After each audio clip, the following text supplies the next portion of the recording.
Hello, everybody, and welcome to another episode of the Heartland Franchise Guy, your insider's guide to all things franchising in the local area. I'm Blake Martin, local small business franchise owner and your Heartland Franchise Guy. This is the place for advocacy, resources, and education on all things franchising and small business in the local area, and it's a great place for any entrepreneur to stop by if they're just looking to learn more about the franchising and small business industry. Speaking of entrepreneurs and small businesses, we have a really special group here today. And here's one question they're never going to have to answer for themselves. So to our audience, oftentimes we have owners and entrepreneurs on this podcast, and when I ask them, what regrets do you have? Many times the answer we hear is, I wish I would have started sooner. Well, we're not going to have that problem with this group, because with us today are some grand prize winners from the most recent Children's Business Fair. And they're here to tell us about their businesses, the inspiration behind the businesses, and exactly how they got the courage and the confidence to do what they do. So I want to welcome, in order here, our 6 female business owners, one business partnership here. We've got Mercy, Karina, Gloria, she's really afraid to talk, folks, Penelope, Aniston, and Harlow. So let's start right down there at the end with Mercy. Tell us about your business. My business is called Mercy's Meringues, and I have been doing it for about 4 years. I sell meringues and macarons and delicate, delightful little treats that everyone wants. It's almost like you sold stuff to people at booths before. Nicely done. You're up. Business is so cute. Wait, remind us your first name. Karina. Thank you, Karina. My business is so cute, and I sell custom t-shirts and onesies. So, custom t-shirts and onesies, and it's so cute as in S-E-W, cute. Sewing things. Gotcha. Thank you. Gloria. My name is Gloria. My business is called Shining Sugar. I sell beneficial cotton candy. Beneficial cotton candy. We're going to learn more about that, aren't we? All right. I'm Aniston. I'm Penelope. And we're kind of like a boutique. We're more on like the book side of things. We like doing a lot of bookworm things and artsy things. It's hard to explain. Business is Sunshine and Peanuts. Sunshine and Peanuts is the name of the business. Perfect. Hi, my name is Harlow, and my business is I Am a Verb. I sell pottery and more, and it is super fun because I get to sell multiple things without being contained by just selling one typical thing. Nice. So you've got a variety of products, huh? Yeah. Fantastic. Thank you. Now, can you all, some of you already have them on your laps, we can see it, but maybe hold up. You all brought samples of your products. Hold them up to the camera there if you don't mind, because that's where people will be looking. So we are talking real deal businesses here where they are creating and selling and making a profit, sometimes figuring out how to eliminate a loss, right?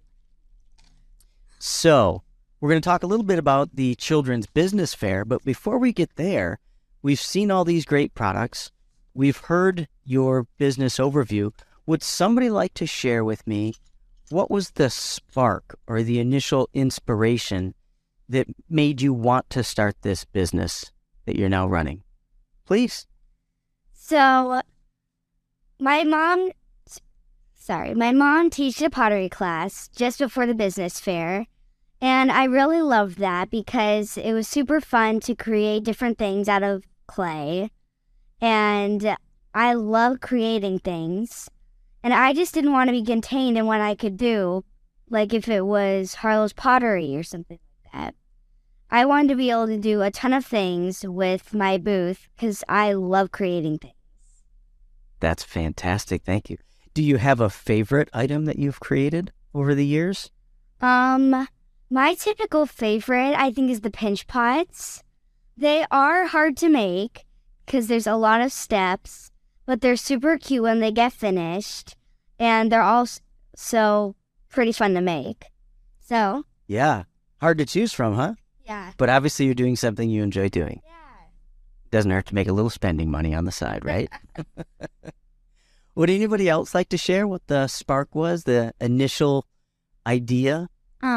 So every morning, well, almost every morning, my dad reads out loud. We do morning read aloud, and we get this magazine called The Tuttle Times. Uh-huh. Scooch in a little bit more to the microphone. I want to make sure I hear everything you say. And they have a piece called The Entrepreneur Shout Out. And you talk about one kid entrepreneur every month. And it's just a fun monthly magazine. But one of the months, it was about a family who started a cotton candy business. They called it Floss. And like 5 minutes later after that, I knew that I had that idea. That was my idea. Okay. So you're paying attention to what other people were doing and saying, hey, I can do that. When I was 5, I got a mini cotton candy machine. So then I just thought I could use it. Back in the old days when you were 5. Okay, gotcha. So you had the cotton candy machine and that told you, hey, if they're doing this, no reason I can't do this too, right? Thank you. Were you about to sidle up to that microphone and give me an answer? Go ahead. In 2020, when I was 11, I bought a Cricut machine, and I really like making t-shirts, but I didn't want to make too many t-shirts, so I decided to sell them. That way I could just make as many as I wanted. Gotcha. Thank you, you guys. Those are unique reasons behind it, but I bet you similar reasons to what some adults experience when they start their own business. Speaking of similar experiences, anybody in here ever made a mistake running their business or trying to get right? Yeah. So for those of you adults out there that are thinking about starting a business or running a business, right? It's just part of what happens. Mm-hmm. I don't know who groaned the loudest. Who wants to answer that one first? Would you be willing to share a little bit about a mistake and what you learned from it, what you're doing different now because of what you learned by failing forward? Well, so when I was making my pottery and when I got it back from the second firing, which is all it takes for them to be done, I noticed that the glaze kind of bubbled up. And I couldn't sell those because, you can't really sell things that have mistakes in them. But I learned going forward that I had to make the coats of glaze a little thinner so it wouldn't bubble up like that. Thank you, Harlow. Appreciate that. And that's helped you with selling more product? Yeah, it has. Fantastic. Sorry I interrupted you. It's okay. I didn't realize you weren't done talking. So I wouldn't necessarily see it as a mistake, but it's definitely looking back at where my business started. I was just kind of looking at where I am now, it's definitely so much different. But we used to be more doing a lot of bookmarks, and we would hand draw them and hand write everything and hand cut it with scissors, and it did not look the best. And then later we figured out that we didn't have to write out every single word on every single one of our bookmarks because we like doing little messages on them. Oh, okay. So then we figured out we could just type them out and then use this little straight cutter thing and just cut out. It's way more efficient. Yeah. Bumpy. Yeah. And we started really young, probably, how old are you? Probably around her age, a little bit older. And so it's definitely progressed, and there's been a lot of little flukes and things throughout it. But you jumped in knowing that everything wasn't going to be perfect, and you've learned a lot from that, it sounds like. Yeah, I'd say we definitely have learned to be more professional and learning to make things beautiful, I guess. I don't know. Yeah. But that sounds kind of rude. Thank you for sharing. I don't think it sounds weird at all. I think it sounds very realistic, right? It proves that you've had very real business experiences. So what do you guys like about having your own business? What's fun about this? Mercy, you got a big smile on your face when I said that, so you're in the firing line. One of my favorite parts of having my baking business means that I get to try a bunch of new flavors and colors, and I get to share them with friends and family and get their opinions. I think that's tons of fun. And you have a big family. We were talking before. Okay, so lots of siblings as taste testers. Yeah. Fantastic. I don't know. One of you jump in faster. I like customizing things, so I use Canva. I make most of my designs myself, and I enjoy just creating the designs. For folks that don't know, what's Canva? It's a editing software. You can just design things on it. Yeah. Thank you. Go ahead, Gloria. Sorry, Carla. One of my favorite things is my cotton candy business. It's special because it's soy-free, gluten-free, peanut-free, dairy-free, vegan, made with organic cane sugar, and it's made with no artificial flavors. So very safe for anybody with any kind of dietary restriction. Yes. But I really liked when the people at some business fairs I've been to say that we can have dyes and we can have your cotton candy, but we can't have any of the other foods here because they got dyes. Oh. I could actually have my cotton candy. It's one of the few things that did not have dye. What do we call that? When your business has something that other businesses don't have, other businesses in the same category? Is there a word for that? There is like standing out or being outstanding, but there's specific word. It's on the tip of my tongue. Special? Well, that's actually a very good answer. Special. I was thinking of something that you read in business books. I like your answer better. Competitive.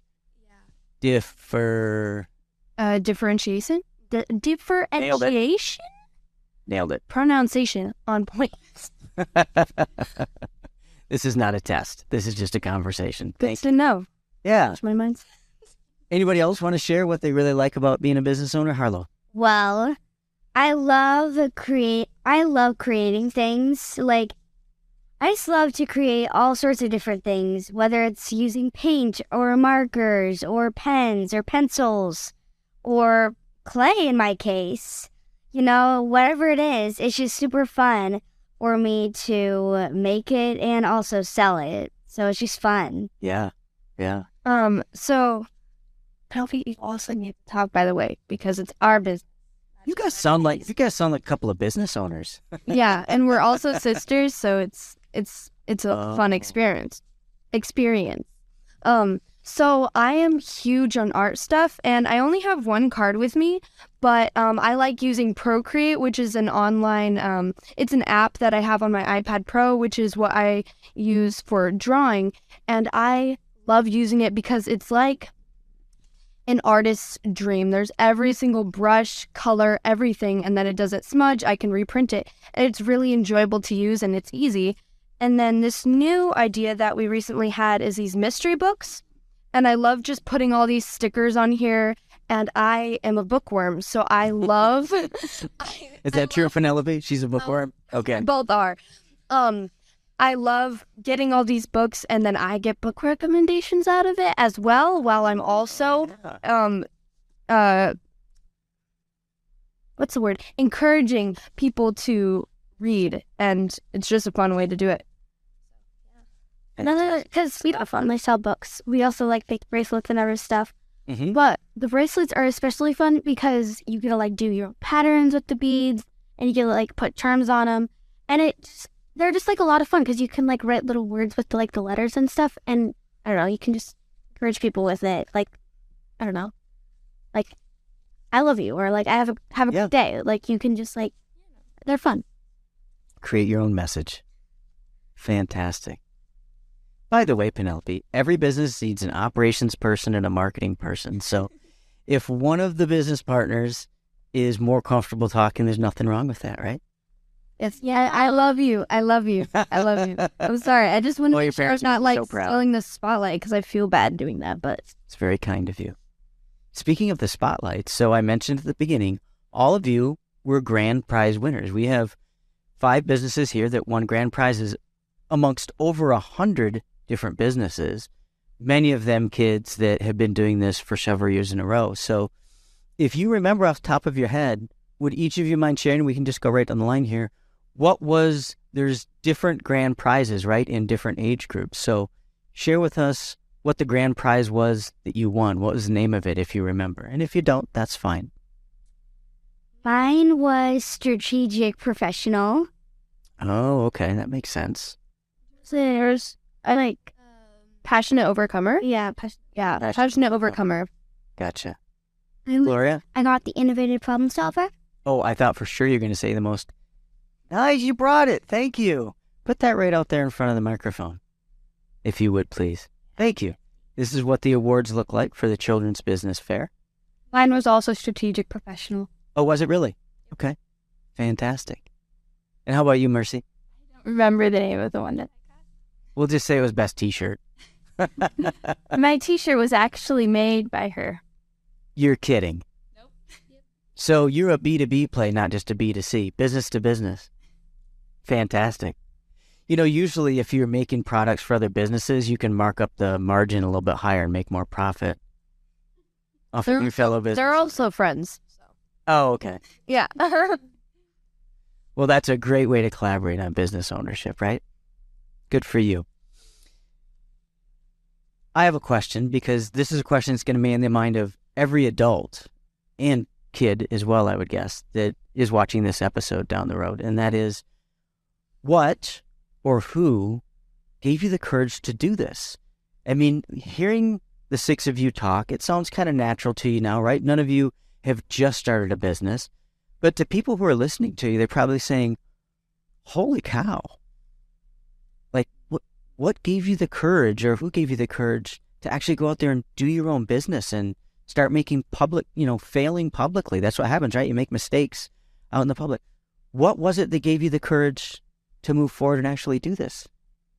Well, practically my mom and dad, like, they told me about the business fair, and I kind of got that spark in my mind, like, oh my gosh, I could do what I love to do, and also the thing that everybody loves, making a little money, right?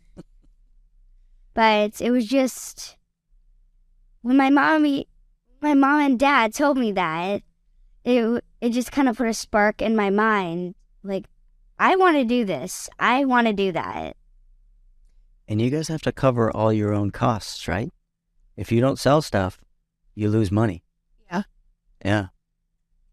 That was a great answer, by the way. Anybody else want to share? Mostly my family. My sister started a business also. It was called Tiny Tea. Uh-huh. And It's our table. Lean in. Your family definitely wants to hear this answer. so my sister started a business called Tiny Tea. That just gave me a spot, because when she started her business, I thought, well, if she can do business, why can't I? So I kept on looking, and that's when I found out about the magazine, and then everything got started. And my parents are super encouraging to me. They kept on pushing me, stop me from playing, and then get really pushed to me. Mm-hmm. Good and bad, annoying and fun. That's a very honest answer. We appreciate that. Yeah, sometimes it's not easy to be pushed. Like, hey, you committed to this. You said you're going to do this. Now follow through. But in a way, it's fun because it's like, yeah, but I am spending time doing something that I want to do. Good for you. Good for you. What advice would you give to other kids that are thinking about starting a business? What have you learned that you would say, hey, you should know this if you want? Oh, wow, I saw a lot of people moving up to the microphones there. This is going to be good. Have the courage to be different. Don't let the fear of what people are going to think set you back from your own different ideas, because setting yourself apart in the business world it's a good thing. You want to stand out. You don't want to have the exact same thing as everybody else, because then they're just going to say, oh, I could get it from somebody else. But once you have that original idea, you can't let somebody blow that spark out. Like, that's several things that these people were talking about, is they had that spark. And a lot of the times that spark is stifled, and you have to have the courage and push yourself and surround yourself with people that are going to push you to reach your potential in the ideas that you have. Basically what she just said, like, you have to stand out from other people. And, pottery, I think, really set me apart, because I think the pinch pots that I do are really different. And I haven't seen many other people that do things like that. So you just kind of have to stand out from other kids and have kind of your own thing, you know? What I would suggest, don't just go off, have an idea. You can think that I don't want to do this, but don't just be, this business is bad, no one's gonna like my business, so I just shouldn't do it. You push yourself, never give up, and don't just drop the idea and leave. Work until that business won't work at all. You push it, see what you can do. You don't just go, drop the business, bye, I'm not doing a business anymore. You actually have to push yourself to keep the work up. You also can't really, when you, like you guys said, like when you put your idea out there, you can't let people tell you if it's good. I mean, you can. I mean, people's advice can help you, but you can't have your business based on, oh, people think bad about this, they don't want this, I should like take it away and like never do it again. Because you can't let this one person's bad opinion affect your business, because they may forget about what they said and then later on be like, oh my gosh, I love your stuff. You can't let that one comment affect your entire business when other people might love it. Just because one person doesn't mean no one else will. My advice would definitely be find something that's unique and that people need. So look for a need in your community, ask your friends, your neighbors, and then find a way to make it your own. And also definitely persevere. And find something you enjoy making, because it's basically a place to put all your creations, and then everyone's going to love them. Suddenly, I'm feeling a lot more encouraged about the future of our world after hearing those answers. I agree. You have to just stay excited and ready. Say that again? You have to put yourself in a spot to stay correct. You don't just... I liked how you said stay excited and ready. That's a great motto. I love that. That is a great motto. Yeah. So what's in the future for your entrepreneurial pursuits? What should we expect from your businesses in the near future? I think that you should expect to see some... I don't really know how to put it, but I think you should just... It's on the tip of my tongue. It's on the tip of my tongue and I can't get it. I've never gotten tongue twisted on this podcast, so I have no idea what you're experiencing right now. Do we believe that? No, you shouldn't believe that. Once an episode. We can come back to you if you want. I know it's going to come to you.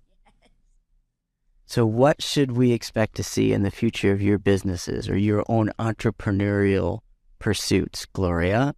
I'm probably going to hopefully get in another magazine. You're going to get in a magazine. Again. Oh, yeah. And what magazine is that? It is the Edge magazine. We've had the editor of that magazine on this podcast, Carol. She will be happy to know that you brought her magazine with her. You might want to ask her for a royalty on that. Anybody else? Well, we have new products this year, which is our mystery books. Beautiful. Yeah. So they are just these wrapped books, and we have the genre on them. And then they come with this little card that has like little, not necessarily warnings, but they're like this, like violence and scariness as 3 stars. So that's like how intense it is in that setting. Okay. And they're decorated beautifully, obviously, and then they come in this bag with like some pins or a bracelet, just some mystery stuff that go along with the theme of the book. And so it usually comes with like a bookmark and stuff, and yeah. So that's our newest product recently. Almost every business fair, I try to come up with a new flavor or a new treat to start selling, so you can look forward to that. I also someday hope to have my own building and sell Mercy's meringues. There you go. Make all the inventory. Then you might have to pay your siblings to be the testers. Speaking of which, a couple of you have mentioned this. The Children's Business Fair is the one that we're talking about. Here's the one in Omaha because we record in Omaha, Nebraska. But there are Acton schools, right? Acton Academies, which is the group that puts these fairs on, or the group that puts in all the hard work to make it happen. You guys put in the hard work, but they make it all come together. And there are Acton Academies all over the country, and many, if not all of them, actually produce these children's business fairs once or twice a year. So if you're looking for how to get involved or get your kids involved, just go to Acton Academy, ACTON, and look up their children's business fair. It's always posted on social media, right? I see it on Facebook all the time, or LinkedIn, or what have you. So, any final thoughts that you would like to share? Things that you were hoping to talk about today that we didn't get to before we wrap this episode up? I would like to thank my mom for always pushing us to be better and encouraging us and helping us financially amidst her own struggles and being a stay-at-home mom. I just want to thank her for being so strong and also helping us pursue our dreams. I also want to thank my parents for, like she said, just pushing me to be the better me that I can be, and to encourage me to keep on going even when things get a little difficult, just to keep on going. Yeah, like she said, like our parents not letting us give up when we like had a little bump in the road. Because if you own your own business, there's definitely going to be some bumps, but just like always helping us get over them. Fantastic. I would also like to thank my sister, my mom, and my dad. My mom for keeping pushing me, giving more ideas. My dad for homeschooling me, and then letting me take my chores off. Letting you take off time from your chores to work on your business. That's a pretty cool dad. Letting me do something else. Letting me work for my business instead of doing what I need to do around the house. And I'd like to thank him for homeschooling me so I have time to do all this and putting me and my sister ahead of. Takes a dedicated team. Takes a family to make a business work, doesn't it? Thanks, Gloria. Anybody else want to share? Not that it's required. Those are very sweet comments. I would probably like to thank my family, especially my siblings and my parents for trying all of my new treats, the ones that didn't turn out and the ones that did turn out. And thank you, Blake, for doing this podcast. Yes, Absolutely. Thank you, Blake. And thank you, Blake. Thank you, Blake. Thank you, Blake. Thank you, Blake. I can't wrap an episode better than that, and we did not rehearse that. Harlow, Aniston, Penelope, Gloria, Karina, Mercy, thank you so much for being here today, and thank you for being an inspiration in our community. We appreciate you, and we appreciate what you've done, and I thank you for being here today and sharing your experiences to inspire other people. And thanks for the cheer, too. That was pretty cool. Thanks to all of you for joining me on another episode of the Heartland Franchise Guy. You're always welcome to cheer me on from afar, like this wonderful group did today. We appreciate you being here, and we appreciate Acton Children's Academy making all of this possible with the children's business fairs. Don't keep us a secret. We want folks to know about these businesses, and we want folks to know about our podcast. So if you know somebody that could benefit from this, subscribe, follow, and share. And we'll see you here again on another episode of the Heartland Franchise Guy.